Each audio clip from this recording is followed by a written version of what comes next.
아씨 졸라 춥다. 이 집은 왜 매년 동파가 되는 거야? 아 진짜 짜증나. 집주인한테 전화해봐야겠다. 따르릉. 여보세요?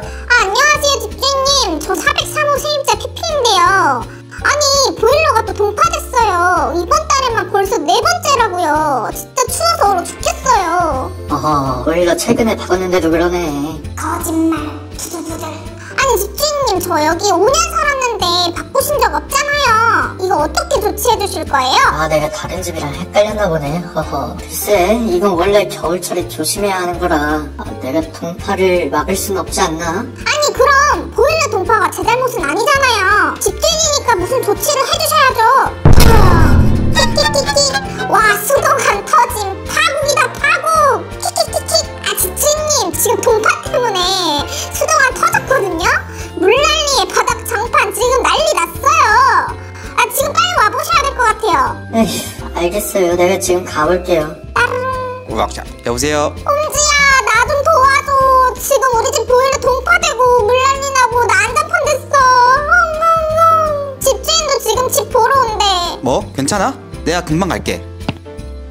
아이고 이게 웬 난리야.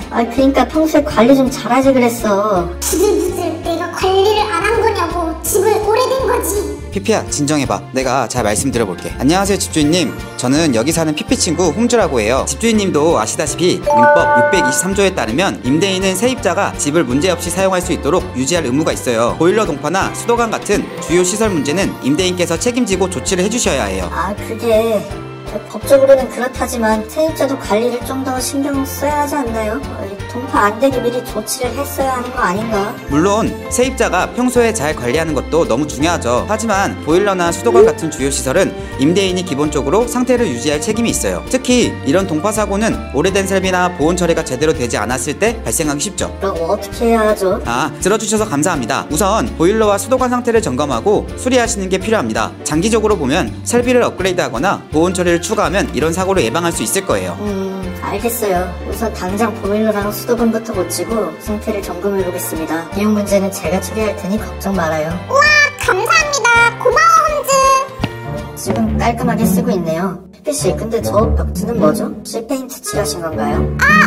네 벽지색이 너무 바래서 제가 직접 페인트로 새로 칠했어요. 더 깔끔해 보이죠? 피피야 너 집주인 허락도 안 받고 벽에 페인트 칠한 거야?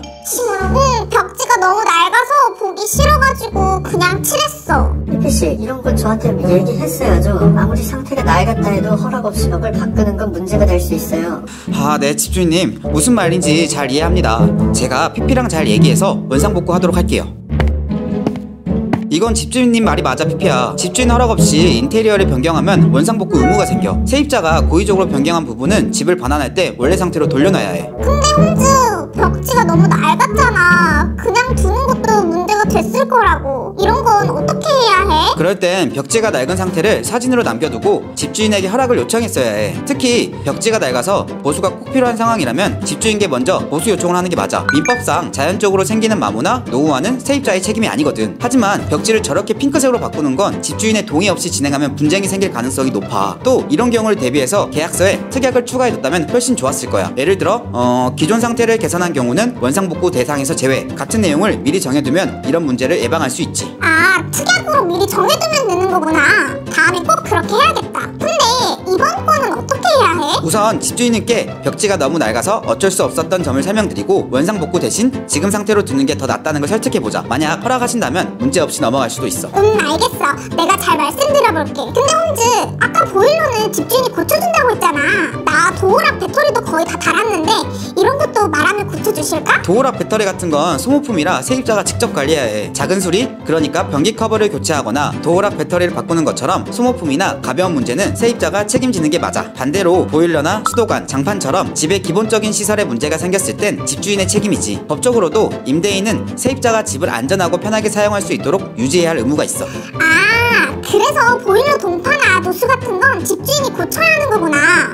아까 내가 화낸 게 틀린 건 아니었네. 근데 홈즈 만약 집주인이 고쳐준다고 해놓고 안 고쳐주는 경우도 있을 것 같은데 그런 경우엔 어떻게 해야 해? 맞아. 실제로 임대차 분쟁위원회의 조정 사례를 보면 이런 문제로 오는 경우가 정말 많거든. 대화로 해결하면 정말 좋겠지만 그러지 못할 때 어떻게 해결하면 좋은지 알려줄게.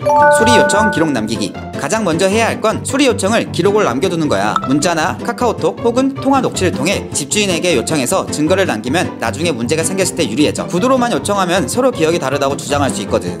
뭐든 기록으로 남겨놔야 되구만. 수리비 선지출과 차감. 두 번째, 월세 세입자라면 내가 먼저 수리비를 지출하고 그 금액을 월세에서 차감할 수 있어. 예를 들어 보일러 수리비가 50만원인데 월세도 50만원이라면 한 달 월세를 안 내고 그 금액으로 처리하면 돼. 이때 수리비 영수증이나 증거 자료는 꼭 있어야 해. 이게 없으면 불리할 수 있어. 임대차 분쟁위원회 또는 소송을 통한 해결. 세 번째, 만약 집주인이 계속 수리를 거부한다면 임대차 분쟁조정위원회나 소송을 통해 해결할 수 있어. 이게 조금 번거롭긴 하지만 법적으로 세입자가 보호받을 수 있는 방법이야. 임대차 분쟁조정위원회에 신청하면 집주인과의 분쟁을 중재해줘. 세입자와 집주인 사이의 갈등을 공정하고 빠르게 해결하려고 만들어졌거든. 특히 소송보다 시간과 비용이 절약돼서 간편한 해결 방법이 될 거야. 오, 임대차 분쟁조정위원회가 그런 역할을 하는구나.